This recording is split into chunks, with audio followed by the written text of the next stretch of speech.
টুপিটা কিনলেন বাজার থেকে, কি সুন্দর, 60 টাকা দাম, 70 টাকা দাম, পকেট থেকে ঢস করে টাকা বের করে দিলেন। আপনি যে টাকা দিয়ে টুপিটা কিনলেন ওই টাকাটা কত সলিড, কত সঠিক চিন্তা করেছেন? আর আপনার একটু আমার জন্য দোয়া করবেন তো ভাই মসজিদে। আমি খুব অসুস্থ, খুব অসুস্থ, বিশ্বাস করুন। দিন 15 হলো, আমার মাথার মধ্যে এত যন্ত্রণা যে মাঝে মাঝে মানে জ্ঞান হারিয়ে ফেলার মতন হচ্ছি। দুয়ার ভিক্ষা চাইছি, আপনারা দোয়া করবেন। আল্লাহ আসবেন নবীর উম্মতের সঙ্গে দেখা করতে। কোন উম্মত? এই চোরগুলোর সঙ্গে, এই ডাকাতগুলোর সঙ্গে, ফেরেববাজ, চিটিংবাজ, ধোঁকাবাজ আমাদের সঙ্গে। টুপিটা কিনলেন বাজার থেকে, কি সুন্দর, 60 টাকা দাম, 70 টাকা দাম, পকেট থেকে ঢস করে টাকা বের করে দিলেন।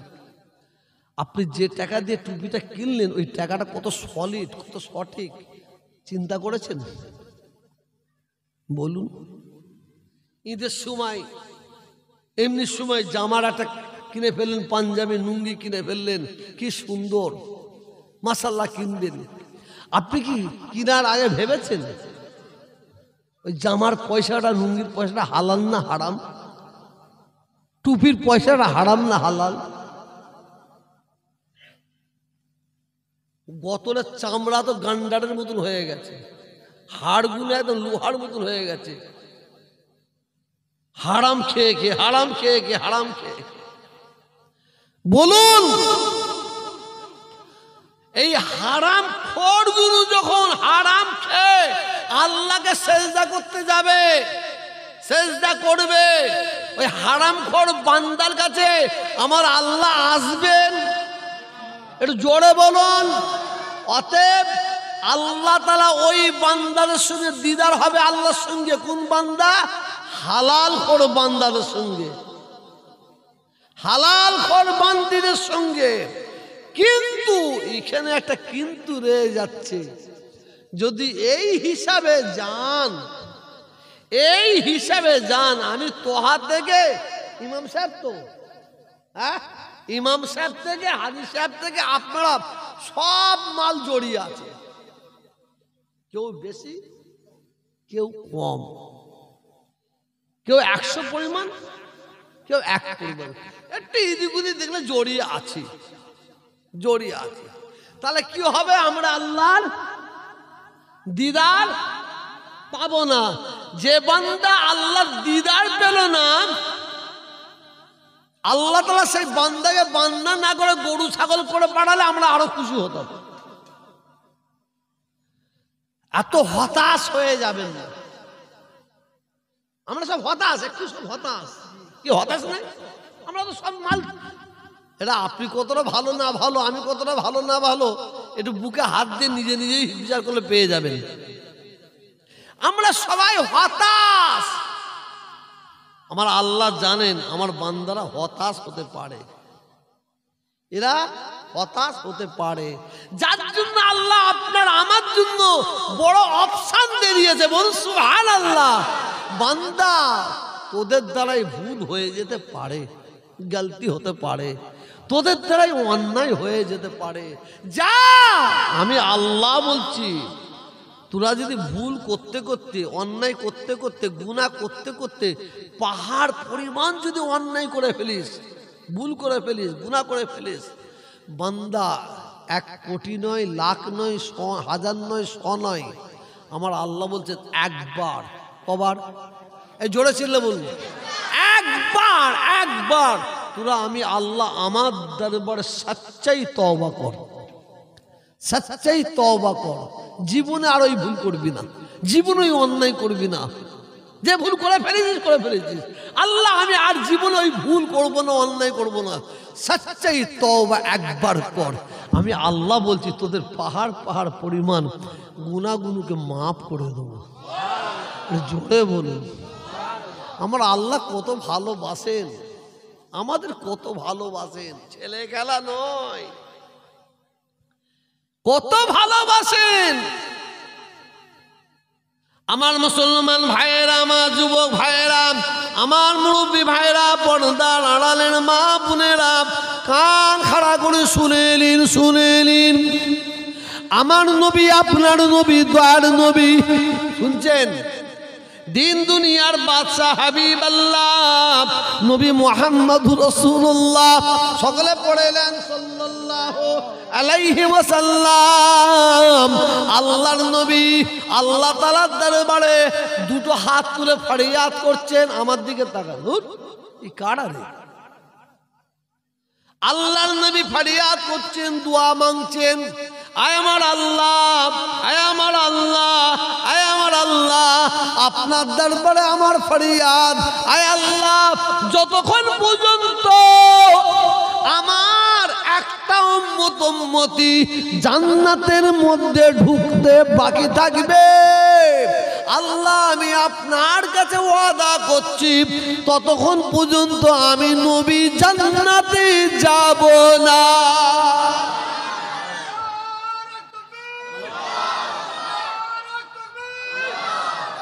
কি বাবা, কি ওয়াদা! নবী বলছে একটা আমার উম্মতি ঢুকতে বাকি থাকে জান্নাতে, আমি যাব না। কাকে বললেন কথাটা? জোরে বলুন।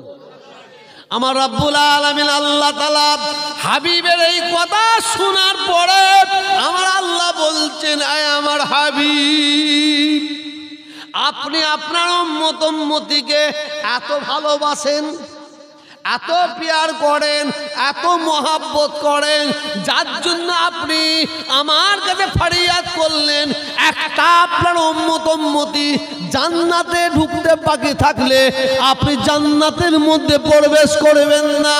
আপনি আমার কাছে ফরিয়াদ করেছেন, আয় আমার হাবিব, আয় আমার দোস্ত, আয় আমার বন্ধু, আপনি আপনার উম্মতিকে কত ভালোবাসেন, আর আমি আল্লাহ আপনার উম্মতিকে কত ভালোবাসি। শুনুন শুনুন, আমার আল্লাহ বলেন, আমার আল্লাহ বলেন, হাবিব আপনি যেমন আমার কাছে ওয়াদা করলেন আমি আপনার কাছে ওয়াদা করছি, যতক্ষণ পর্যন্ত আপনার একটা উম্মতি বেহেশতের মধ্যে ঢুকতে বাকি থাকবে, আমি আল্লাহ ওয়াদা করে নিলাম কোন নবীর উম্মতিকে আমি বেহেশতের মধ্যে ঢুকতে দেব না।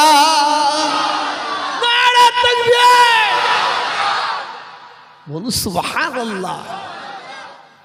তাহলে এ থেকে প্রমাণ হলো আল্লাহ আমাদের ভালোবাসে, নবীও ভালোবাসে। মানে আমাদের ভালোবাসা নিয়ে কম্পিটিশন চলছে, কাতে কাতে, এটা জোরে বলুন।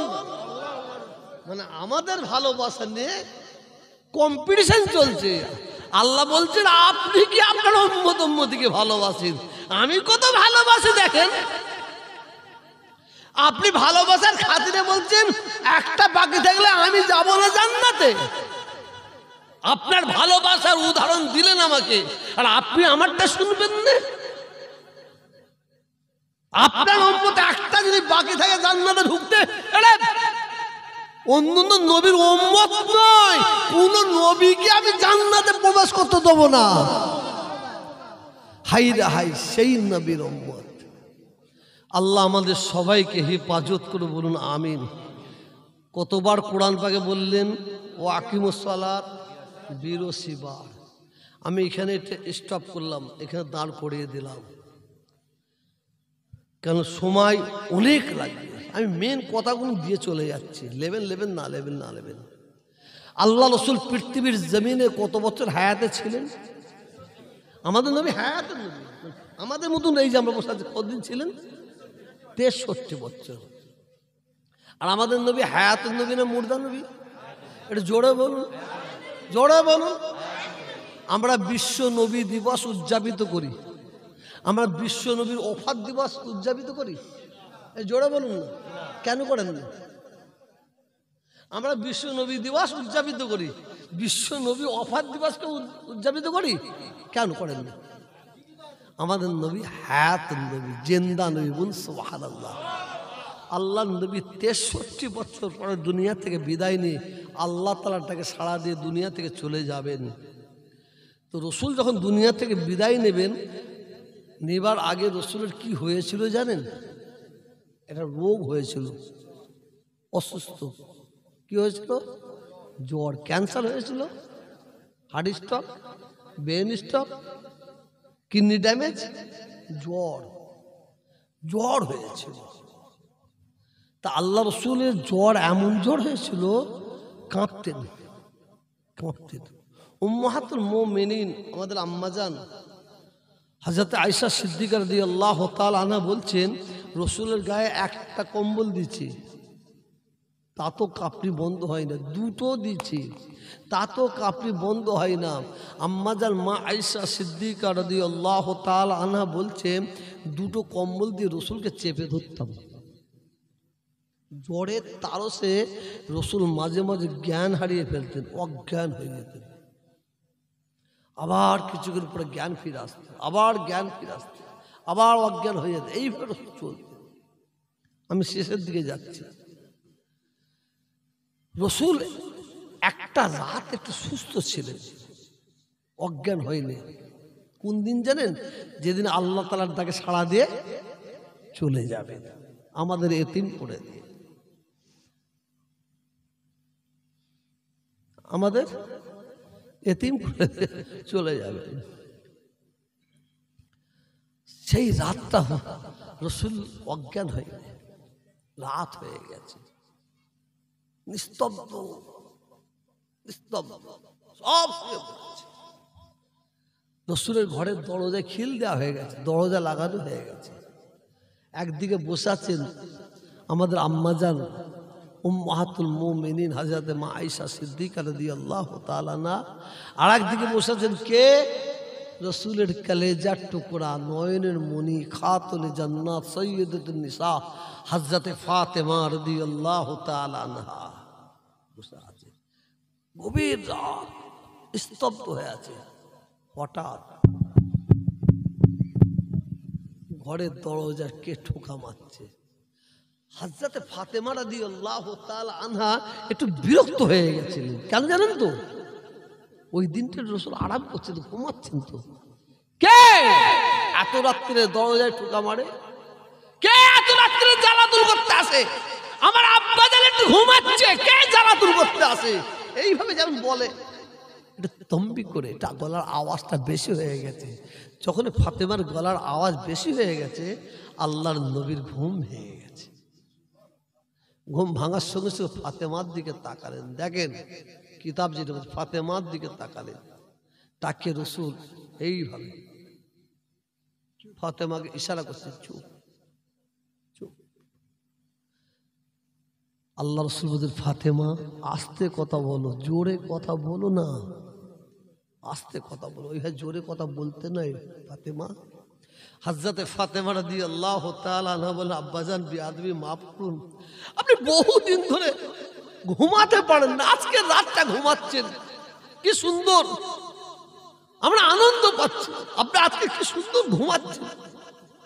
এই গভীর রাত্রে টোকা মেরেছে, তার জন্য একটু রাগম্বিত হয়েছে, আওয়াজটা জোরে হয়েছে। হযরত ফাতেমা রাদিয়াল্লাহু তাআলা আনহা বলেন, আব্বাজান এই গভীর রাত্রে কে দরজায় টোকা মারছে? কোন ব্যক্তি এসেছে? তার পরিচয় আমি জানি না। আব্বাজান আপনি একটু বলুন, বলুন কে টোকা মারে গভীর রাত্রে? আল্লাহর নবী বলেন, ফাতেমা দেরি করো না, অপেক্ষা করো না, চলে যাও, চলে যাও, চলে যাও, ঘরের দরজাটা খুলে দাও, ঘরের দরজাটা খুলে দাও। উনি হচ্ছেন ওই ব্যক্তি, যে ব্যক্তি নাকি মায়ের কোল থেকে ছেলেকে ছিনিয়ে নিয়ে চলে যায়, ছেলের কোল থেকে মাকে ছিনিয়ে নিয়ে চলে যায়, স্বামীর কোল থেকে স্ত্রীকে ছিনিয়ে নিয়ে চলে যায়, স্ত্রীর কোল থেকে স্বামীকে ছিনিয়ে নিয়ে চলে যায়। উনি হচ্ছেন ওই ব্যক্তি হযরতে আজরাইল সালাতুস সালাম। আজরাইলের নামটা শুনলে বুকে ধস করে ওঠে না? এই ওঠে না, ওঠে না। বাচ্চা ছেলেরা ডাক্তার দেখে ডাক্তার নাম শুনে কাঁদে না? কথা বলবেন তো? হ্যাঁ, যখনই ফাতেমা রাদিয়াল্লাহু তাআলা আনহা শুনলেন আজরাইল, চোখের পানি আর ধরে রাখতে পারলেন না, অঝরননে কাঁদছেন কাঁদছেন কাঁদছেন। হযরতে ফাতেমা রাদিয়াল্লাহু তাআলা আনহা, আমি যে ফাতেমার কথা বলছি, এ ফাতেমা আপনার বাড়ির ফাতেমা নয়, এ ফাতেমা আমার বাড়ির ফাতেমা নয়। এ ফাতেমা কোন ফাতেমা? আমার রাসূল পাক সাল্লাল্লাহু আলাইহি ওয়াসাল্লামের কলেজার টুকরা, নয়নের মণি, খাতুনে জান্নাত, সাইয়্যিদাতুন নিসা, যে ফাতেমাকে আল্লাহ তাআলা জান্নাতের রানী করে দিয়েছেন, সেই ফাতেমা কুকিয়ে কুকিয়ে কাঁদছে। আল্লাহর নবী জীবনে জীবনে জীবনে ফাতেমাকে শুধু ফাতেমা ফাতেমা বলে ডাকেন না, ডাকেন না। কি বলে ডাকতো? আল্লাহর নবী যখনই ফাতেমাকে ডাকতেন এই ভাষাটা ইউজ করতো, শুনে এলেন, ওই আমার সোনার ফাতেমা, এ আমার সোনার ফাতেমা, সোনার ফাতেমা কোথায় আছো? সোনার ফাতেমা, সোনার ফাতেমা বলে ডাক দিতেন। সেই সোনার ফাতেমা কুকিয়ে কুকিয়ে কাঁদছে। আল্লাহর নবী, দয়ার নবী ফাতেমার দিকে হাতটা বাড়িয়ে দেয়, ফাতেমাকে হাতের ইশারা করে ডেকে নেয়। ফাতেমাকে ডেকে নিয়ে বুকের মধ্যে মাথা মুবারক রাখেন। ফাতেমার মাথা মুবারকটা রেখে আল্লাহর নবী ফাতেমার কানের কাছে কি এমন ফিস ফিস ফিস ফিস করে কথা বলতে আরম্ভ করে দিলেন। কথা বলার সঙ্গে সঙ্গে ফাতেমার কান্না বন্ধ হয়ে যায়। আম্মা জান মাইশা সিদ্দিকা রাদিয়াল্লাহু তাআলা আনহা বলেন, আমি লক্ষ্য করে দেখেছি ফাতেমার শুধু কান্না বন্ধ নয়, ফাতেমার ঠোঁটের কোণা থেকে হাসি ফুটতে আরম্ভ করেছে। জোরে বলুন, কি এমন কথা? ছোট্ট করে বলি, ফাতেমা কেঁদো না, অপেক্ষা করো, ধৈর্য ধরো, সবর করো। আমি তোমার আব্বাজান বলছি, তোমার সঙ্গে আমার 6 মাস পরে আবার দেখা হবে। জোরে বলুন। আজরাইল হাজির, অনেক ঘটনা। আজরাইল জান কবজ করবেন কার? আল্লাহ রাসূলের হাবিবের। আল্লাহর নবী, দয়ার নবী, দিন দুনিয়ার বাদশা হাবিব আল্লাহ নবী মুহাম্মদুর রাসূলুল্লাহ সাল্লাল্লাহু আলাইহি ওয়াসাল্লামের জান মুবারক করবেন। হযরতে জিবরাইল হাজির। আসসালামু আলাইকুম ইয়া রাসূলুল্লাহ, ইয়া হাবিবাল্লাহ। হযরত, আয় আল্লাহর দোস্ত নবী। ওয়া আলাইকুম আসসালাম জিবরিল, কি খবর? আয় আল্লাহর দোস্ত নবী, আমি জিবরিল স্বেচ্ছায় আপনার কাছে আসি না, আমি জিবরিল স্বেচ্ছায় আপনার কাছে আসি না, আমাকে আল্লাহ তাআলা স্বয়ং নিজে আপনার কাছে পাঠিয়েছেন। আর আল্লাহ তাআলা আপনার কাছে পাঠিয়ে আমাকে বলতে বলেছেন, আল্লাহ তাআলার তরফ থেকে আপনাকে সালাম দিয়েছেন। আল্লাহ সালাম দিয়েছেন। দ্বিতীয় নাম্বার, যদি আপনি আমাকে ইজাজত দেন, যদি আপনি আমাকে হুকুম দেন, অর্ডার দেন, আপনার জান কবজ করব। যদি আপনি আমাকে ইজাজত না দেন, হুকুম না দেন, মোলাকাত করে ফিরে চলে যাব। ও ভাই জানেরা, অনেক বড় ঘটনা, সেদিকে যাচ্ছি না। হযরতে আজরাইল সালাতুস সালামকে আল্লাহর নবী ইজাজত দিয়ে দিলেন। হযরতে আজরাইল আল্লাহর নবীর সিনা মুবারকে হাত রেখেছে। হাতটা দিবার সঙ্গে সঙ্গে আল্লাহর নবী সহ্য করতে পারে না, করে চিল্লে উঠেছে। আল্লাহর নবী চিল্লে উঠেছেন, এ আজরাইল, হাতটা নাবিয়ে লাও, নাবিয়ে লাও। সঙ্গে সঙ্গে হযরতে আজরাইল হাত নাবিয়ে নিলেন। খুব মনে রাখবেন কি কথা বলতে চাইছি আপনাদের। আল্লাহর নবী সিনা মুবারকে যখন হাত রেখে দিয়েছেন, আল্লাহর নবী বলেন আজরাইল হাতটা নামিয়ে নাও, আমি সহ্য করতে পারছি না। হাত না বেনিয়া হলো।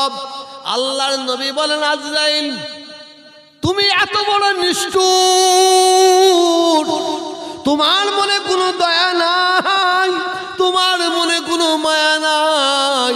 আজরাইল আমার আগে জানা ছিল না।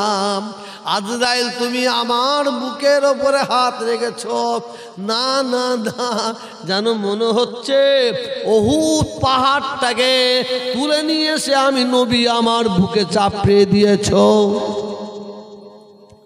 হযরত আজরাইল সালাতুস সালাম বলেন আয় আল্লাহর দোস্ত নবী, বিয়াদবি মাফ করুন, মাফ করুন। আপনার আগে যত নবীদের জান কবজ করেছি, যত নবীর উম্মত উম্মতির জান কবজ করেছি, আপনার যত উম্মত উম্মতির জান কবজ করেছি, আপনার এত আসানির সঙ্গে এত সুন্দরভাবে আমি আজরাইল জান কবজ করছি, এর আগে আমি এত আসানির সঙ্গে কারো জান কবজ করি না। ও ভাই জানেরা, এইবার শুনুন, এই কথাটা বলার সঙ্গে সঙ্গে আল্লাহর নবীর দুই চোখ মুবারক দিয়ে অঝর নয়নে পানি পড়তে আরম্ভ করে দিয়েছেন। এক ফুটা করে পানি গড়াচ্ছেন। ওই মওতের সময়, ইন্তেকালের সময় আমার নবী, দয়ার নবী ফাতেমার কথা মনে পড়ল না, ইমাম হাসান হোসেনের কথা মনে পড়ল না, হযরত আলীর কথা মনে পড়ল না, আবু বকর, ওমর, উসমানের কথা মনে পড়ল না। ওই মওতের সময়, ইন্তেকালের সময় আমার নবী, আমাদের নবী, নিষ্পাপ নবী, মাসুম নবী, বেগুনাহ নবী, মনে পড়ে গেল আপনার আমার কথা। আল্লাহর নবীর উম্মত উম্মতির কথা। আল্লাহর নবী বলেন আজরাইল তুমি আমাকে কি শোনালে বলো, কি শোনালে বলো? আমার উম্মত উম্মতিরা বুড়ো হবে, আমার উম্মত উম্মতিরা বুড়ি হবে, আমার উম্মত উম্মতিরা বাচ্চা শিশু হবে। আজরাইল তারা কি করে মওতের কষ্ট সহ্য করবে? না না না না না, আমার উম্মত উম্মতিরা মওতের আযাব, মওতের শিদ্দত, মওতের কষ্ট সহ্য করতে পারবে না, পারবে না। আর আমার উম্মত উম্মতিরা মওতের সময় কষ্ট পাবে, আমি নবী সহ্য করতে পারবো না, পারবো না। আজরাইল আমি নবী বলি শোনো, এই পৃথিবীর জমিনে আমার যত উম্মত উম্মতি এসেছে, কিয়ামত পর্যন্ত আসবে, আমার প্রত্যেকটা উম্মত উম্মতির, প্রত্যেকটা উম্মত উম্মতির জাকান দানের কষ্ট, মওতের কষ্ট আমি নবী আমার বুকের ওপর থেকে তুলে নাও। জোরে বলেন, আরো জোরে বলেন, তুলে নাও। শেষ যে কথাটা বলতে চাইছি, কোরআন পাকে আল্লাহ নামাজের কথা কতবার বলেছেন? একটু জোরে বলুন, সকলে চিল্লে বল কতবার? 82 বার। আর রসুলের যখন আজরাইল জানটা কবজ করে নিয়ে চলে যাচ্ছেন, জানটা কবজ করে নিয়ে চলে যাচ্ছেন, জীবনে রসুল দুনিয়ায় আর কথা বলবেন না। রসুলের জীবনের শেষ কথাটা কি হচ্ছে শুনুন। রসুলের যখন রূহটা কবজ করে নিয়ে চলে যাচ্ছে, রসুলের পবিত্র জবান থেকে কি আওয়াজ বেরোচ্ছে? সলাত, সলাত, সালাত, নামাজ, নামাজ, নামাজ। অতএব আমার এতক্ষণ বক্তব্য রাখার মূল উদ্দেশ্য একটাই, সারা পৃথিবীর মুসলমান মার খাচ্ছে, লাঞ্ছিত হচ্ছে, বঞ্চিত হচ্ছে, পদধূলিত হচ্ছে। তার একটাই কারণ, আমরা আল্লাহ ভুলা হয়ে গেছি, নবী ভুলা হয়ে গেছে। ঠিক কিনা বেঠিক? জোরে চিল্লা বলুন। আজকে ফিলিস্তিনের দিকে লক্ষ্য রাখুন। কালকে শুনলাম 60,200 কত 66টা কটা পিঁপড়ে মারা করছে, পিঁপড়ে মারা করছে। বেঈমানের বাচ্চা, বেঈমান ইসরাইল। আল্লাহ তোমাকে হিদায়াত করো, ওই না হয় আল্লাহ ওপর গজব দাও, গজব দাও, গজব দাও। বলুন না আল্লাহুম্মা আমিন। জোরে বলবেন তো আল্লাহুম্মা আমিন। বাচ্চা বাচ্চা শিশুগুলোকে, মা বোনগুলোকে, ভাইদের পিঁপড়ে মারা করছে, যেন মনে হচ্ছে কি আনন্দ পাচ্ছে। ওর মনে প্রাণে ও ঢুকে গেছে ফিলিস্তিনের প্রত্যেকটা মানুষকে মারব। হাইরা হাই। লিবাননের দিকে লক্ষ্য করুন, কি অবস্থা। সারা পৃথিবীর দিকে লক্ষ্য করুন, কি হাল, কি হাকিকাত। এ থেকে বাঁচার উপায় কি? এ থেকে বাঁচার উপায় একটাই, ফিরে আসুন, ফিরে আসুন। আল্লাহ তাআলার দরবারে সচ্চাই তওবা করুন, খুলুস তওবা করুন, ফিরে আসুন। আমার আল্লাহ মিথ্যা? জোরে জবাব দেন। আমার আল্লাহ মিথ্যা কথা বলে? বল বন্ধুর কাছে সবাইকে বলছি, আল্লাহ মিথ্যা কথা বলে? আল্লাহ মিথ্যা কথা বলে? মুখে বলা তো যদি কেউ ভাবে সে কাফের। মুখে বলা তো দূরের কথা, যদি কেউ মনে মনে ভাবে আল্লাহ মিথ্যা বলে, সে বেঈমান, কাফের। আমার আল্লাহ মিথ্যা বলে না। আমার আল্লাহ প্রতিশ্রুতি দিয়েছে, আমার আল্লাহ ওয়াদা করেছে। কাকে সাক্ষী রেখে জানেন? জানেন? ইবলিস শয়তানকে সাক্ষী রেখে। ইবলিস শয়তান আমার আল্লাহকে বলছে, আল্লাহ আপনি আমায় বের করে দিচ্ছেন, আপনি আমার 80 বছরের ইবাদত কবুল করেছেন, বের করে দিচ্ছেন, দেন দেন। তবে আপনার কাছে আমি দুটো জিনিস চাইবো, দেবেন না? কি জিনিস চাস বল? ও 1 নম্বর চেয়েছিল, আল্লাহ আমাকে হায়াত দিতে হবে। কি দিতে হবে? সবচেয়ে মূল্যবান জিনিস হায়াত।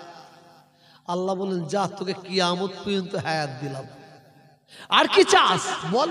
আর কি চাস? বলে, আল্লাহ আমাকে ক্ষমতা দিতে হবে, পাওয়ার দিতে হবে, শক্তি দিতে হবে।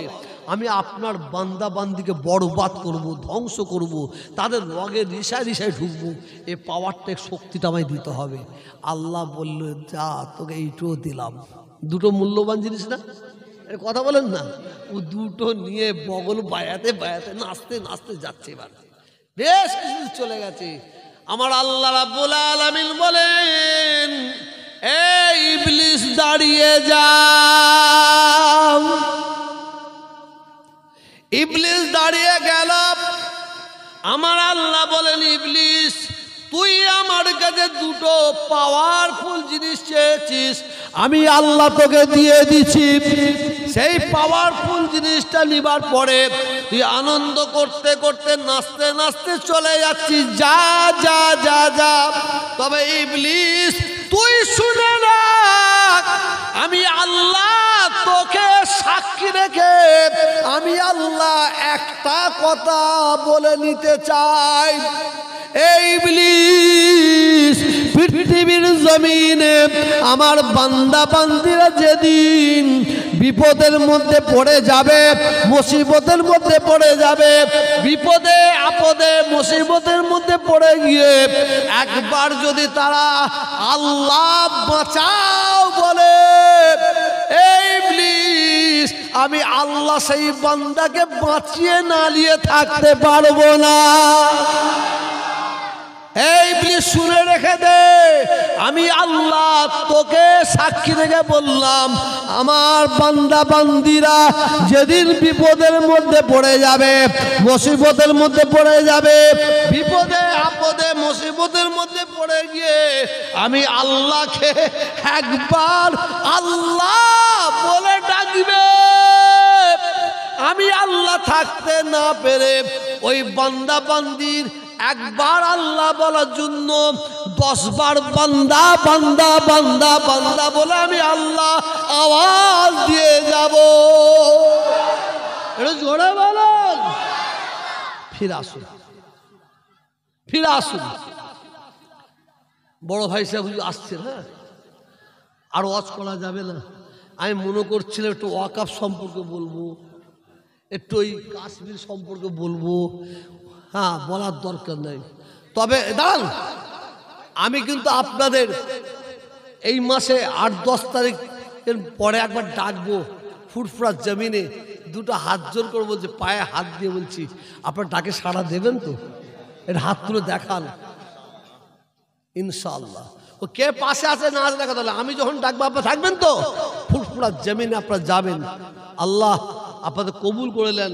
ওয়াকাফ বিলের বিরুদ্ধে, ওয়াকাফ বিলের বিরুদ্ধে নিয়ে মানুষকে ধোঁকা মারছে, কে এদিকে ঘোরাচ্ছে, কে ওদিকে ঘোরাচ্ছে। আমি একবার ফুরফুরা শরীফের জমিনে আপনাদের ডাকবো, নিশ্চয়ই আপনারা আমার ডাকে সাড়া দেবেন। আর আপনারা একটু আমার জন্য দোয়া করবেন তো ভাই। মসজিদে আমি খুব অসুস্থ, খুব অসুস্থ, বিশ্বাস করুন।